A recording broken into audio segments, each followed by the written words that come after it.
கோரிக்கைகள் முந்தி உள்ள பட்டாசு தொழிலாளர் இதுலேயும் சரி, அச்சக தொழிலாளர்கள் இதுலேயும் சரி, எல்லா வகையான பிரச்சனையும் தீர்த்து கொடுத்தது அனைத்து இந்திய அண்ணா திராவிட முன்னேற்ற கழகம் முதலமைச்சராக இருந்த எடப்பாடியார் அவர்கள். இந்த அதிமுகவோட பிரச்சார பயணம் நாங்கள் எதிர்பார்த்ததை விட எங்களுக்கு ரொம்ப பிரமிப்பாக இருந்துச்சு.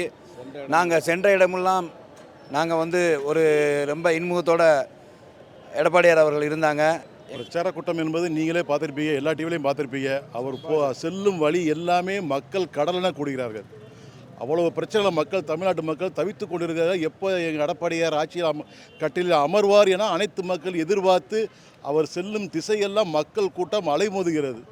எங்கள் பட்டாசு தொழிலை சிவகாசி மாவட்டத்தில் எங்கள் அண்ணன், அருமை அண்ணன், முன்னாள் அமைச்சர் KT ராஜேந்திர பாலாஜி இருக்கும் பொழுது எவ்வளவு அமைதியாக தொழில் செய்தோம் என்று மன நிறைவோடு தொழில் பண்ணி கொண்டிருந்தோம். பட்டாசு உற்பத்தியில் பார்த்திங்கன்னா கோர்ட்டில் கேஸ் நடந்துக்கிட்டு இருக்குது, அதை பற்றியும் சொன்னோம்.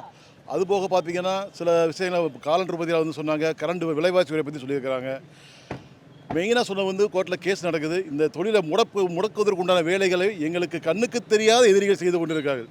கண்ணுக்கு தெரிந்த எதிரியுடன் மோதி கொள்ளலாம், கண்ணுக்கு தெரியாத எதிரியுடன் கோர்ட்டில் வாதாடி கொண்டிருக்கிறோம். அந்த எதிரி யார் என்பது கண்ணுக்கு தெரியவில்லை. அந்த விஷயத்தை அனைத்தையுமே சொல்லுகிறோம். ஆட்சிக்கு அமர்ந்த உடனே அனைத்து கோரிக்கையும் நிறைவேற்றிட்டு வாக்குறுதி கொடுத்திருக்காங்க. 2026 அதிமுக வெற்றி வாய்ப்பு எப்படி இருக்குன்னு பார்க்குறீங்க? வெற்றி வாய்ப்பு மிக பிரகாசமாக உள்ளது. 2027 மிக பிரகாசமாக உள்ளது. வெற்றி வாய்ப்பு 100க்கு 110% உறுதி. என்ன கூட்டணி? நல்ல கூட்டணி.